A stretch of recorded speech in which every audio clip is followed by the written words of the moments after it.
Representative Cohen. Thank you, Mrs. Lee. I appreciate your yielding time, and I appreciate Congresswoman Fudge for bringing this issue to the floor.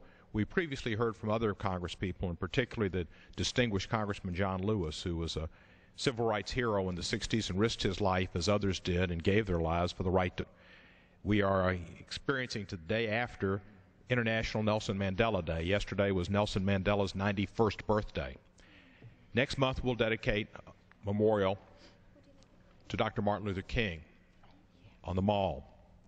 When you think about Martin Luther King and Nelson Mandela and John Lewis, you've got to think about voting rights and how far the nation and the world have come in the last 45 years, but how long it took to get there.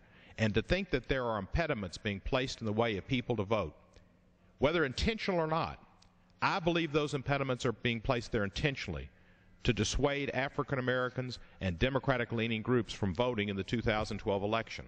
Rovian tactics to stop President Obama from being reelected, and from the public to pick Democratic representatives to switch the priorities of this House to those that would be more reflective of the middle class and people who are yearning for opportunity. But whether they're intentional or not, if they have an effect that is harmful to voting rights, just like other laws, if they have an effect in practice, they are just as harmful and just as wrong as if they were intended to.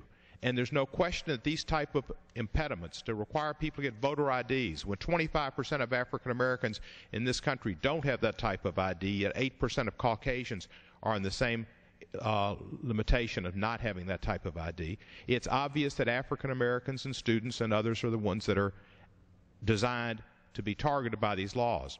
In my state of Tennessee that passed such a law, to get a photo ID is not easy. I went myself to get a driver's license with a photo ID. It took 1 hour and 20 minutes, constantly standing in line, no place to sit. It was not easy, and people will not be able to do it.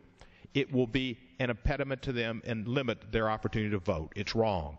I'd like to yield my time back to me and thank her for and Congressman Fudge for bringing this to the American public's attention.